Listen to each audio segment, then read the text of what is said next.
Hi guys, எல்லாருக்கும் வணக்கம் guys. இந்த வீடியோவில் நம்ம என்ன பார்க்க போகிறோன்னா, ஆஸ்திரேலியா அணிக்கு ஆப்போசிட்டாக டெஸ்ட் தொடரை இந்திய அணி 3-1 சொல்லிட்டு தோற்றுருக்காங்க. போட்டிலாம் முடிஞ்சதுக்கப்புறம் எங்கள் தோல்விக்கு இதுதான் காரணம்னு சொல்லிட்டு தோல்விக்கு காரணம் கூறியிருக்காரு இந்திய அணியின் பவுலிங் பயிற்சியாளரான மானி மார்க்கல். அது எப்படிங்க தோத்துட்டோன்னே இந்த மாதிரி காரணம்லாம் சொல்கிறீங்க? ஓகே, அவர் எப்படி சொல்கிறது, காரணமாக சொல்லியிருக்காரு, இதனால தான் நாங்கள் தோற்றோன்னு சொல்லிட்டு அவர் என்ன பேசினார், ஏது பேசினார் சொல்லிட்டு வீடியோ டீட்டெயில்டாக பார்க்கலாம். அதுக்கு முன்னே நீங்கள் நம்ம சேனலுக்கு புதுசாக வந்திருந்தீங்கன்னா ஒரே ஒரு சப்ஸ்கிரைப் மட்டும் பண்ணிவிட்டவங்க வீடியோக்குள்ளே போகலாம். ஆமாங்க, நம்ம மானி மார்க்கல் பார்த்தீங்கன்னா போட்டி முடிஞ்சதுனோடனே இந்த டெஸ்ட் போட்டி தோற்றோடனே பத்திரிகையாளர் சந்திப்பில் சந்திச்சாங்க. என்ன சொன்னாருன்னு கேட்டிங்கன்னா, எங்கள் அணி பேட்ஸ்மேன்கள் சரியாக விளையாடல, அதனால தான் தோல்விக்கு காரணம். போலிங் யூனிட்டில் பும்ரா சூப்பராக போட்டார், அவருக்கு என்னோடய வாழ்த்துக்கள். அது மட்டும் இல்லாமல் பேட்டிங் இன்னும் கொஞ்சம் இம்ப்ரூவ்மெண்ட் பண்ணி அவனை இந்திய அணி கண்டிப்பாக இம்ப்ரூவ்மெண்ட் பண்ணால் மட்டும்தான் வெற்றி கிடைக்கும். அது மட்டும் இல்லாமல் ரோஹித் சர்மா, விராட் கோலி பேர் சீனியர் பிளேயர் ஆடல, அதனால தான் தோல்விக்கு காரணம். கண்டிப்பாக நாங்கள் அடுத்த போட்டியில் நல்ல ஒரு அணியை செலக்ட் பண்ணி நல்ல ஒரு இளவீரர்கள் கொண்டு டீமாக வருது. அடுத்து இங்கிலாந்து சீரிஸ் வருது, பெரிய சீரிஸ். இதே போல் 5 டெஸ்ட் போட்டி கண்டிப்பாக அதில் எங்கள் அணியோட ஆதிக்கத்தை செலுத்தி நாங்கள் கண்டிப்பாக வெற்றி பெற வர போட்டியில் வெற்றி பெற முயற்சி இருப்போம் அப்படின்னு சொல்லிட்டு நம்ம மானி மார்க்கல் சொல்லியிருக்காரு.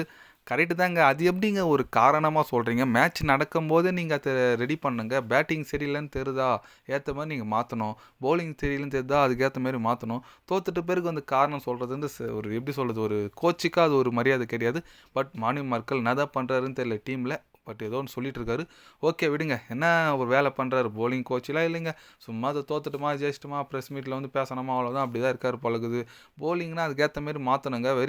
எப்படி சொல்கிறது, வெரைட்டி எடுத்துகிட்டு வந்தோம். பிரதீஷ் கிருஷ்ணாலாம் பாருங்கள், 5th டெஸ்ட்டில் சூப்பராக போட்டார். அவர் கொஞ்சம் முன்னே எதனா வாய்ப்பு கொடுத்துருக்கலாம்ல, கொடுக்கல. ஏன்னா நம்ம ஆகாஷ் தீப் வந்து நல்லா போடலன்னு சொல்ல, நல்லா போட்டார், இருந்தாலும் அவருக்கு விக்கெட்டு கிடைக்கல. பிரதீஷ் கிருஷ்ணா இருந்தால் விக்கெட் நல்லா எடுத்தார். பும்ரா இல்லாத ரெஸ்பான்சிபிலிட்டி எடுத்து பண்ணார். 4th டெஸ்ட்டில் ஃபைட் பண்ணாங்க, தோத்தாங்க, 2 வருஷம் ஃபைட் பண்ணாங்க. அது மாதிரி பிரதீஷ் கிருஷ்ணாங்களாம் நல்ல யங் பவுலர்லாம் முன்னே வாய்ப்பு கொடுத்துருக்கணும். பட் என்ன தான் பண்ணுறாருன்னு தெரில. ஓகே விடுங்க, தோத்துட்டோம். தோத்துட்டுக்கப்புறம் இதுமாரி காரணம் கொடுறது எனக்கு பிடிக்கல. அவர் ஏதோ சொல்லிட்டு இருக்காரு. ஓகே விடுங்க. ஆனால் இந்திய அணியில் பார்த்தீங்கன்னா ஒரு இள வீரர்கள் கொண்டு வரணும், அது ஒன்றா சொல்லியிருக்காரு. கண்டிப்பாக இள வீரர்கள் கொண்டு வந்தால் மட்டும்தான் இந்திய அணிக்கு இதுக்கு மேலே ஒரு டெஸ்ட்டில் ஒரு நல்ல ஒரு இது இருக்குங்க. ஏன்னா அஸ்வின்ங்க நல்ல பிளேயருங்க, தமிழ்நாட்டு பிளேயர். அவர் ஏன் தான் ட்ராப் பண்ணார், ஏன் தான் ரிட்டையர்மெண்ட் கொடுத்தாருன்னு தெரில. கண்டிப்பாக பர்சனலாக எதனா இருக்குங்க.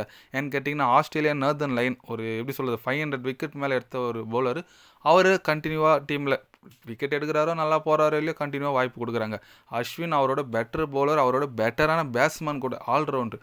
அவருக்கே தொடர்ச்சியாக வாய்ப்பு கொடுக்கல. ஃபஸ்ட்டு டெஸ்ட் போட்டியில் இறக்கல, செகண்டில் இறக்குனீங்க, தேர்டில் ட்ராப் பண்ணுறீங்க. என்னங்க ஒரு சீனியர் பிளேயர் கொடுக்குற மரியாதை அது? இல்லை தமிழ்நாடு பிளேயர்னால இந்தமாரி கொடுக்குறீங்களா என்னன்னு தெரியல.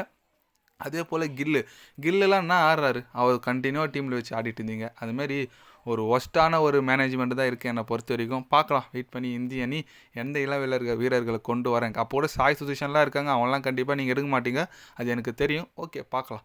நீங்கள் சொல்லுங்கள், இந்திய அணி இந்த மாதிரி ஒரு பிளேயர் உள்ளே வரணும், யாருன்னு நினைக்கிறீங்க சொல்லிட்டு மறக்காமல் கமெண்டில் சொல்லுங்கள். இது போன்ற ஸ்போர்ட்ஸ் யூஸாக தெரிஞ்சுக்கணுன்னா சேனலை சப்ஸ்கிரைப் லைக் ஒன்று பண்ணிக்கோங்க. கண்டிப்பாக கிரிக்கெட் பற்றி day by day channel update வரும். மறக்காமல் சப்ஸ்கிரைப் மட்டும் கொஞ்சம் பண்ணி வச்சுக்கோங்க. நன்றி, வணக்கம்.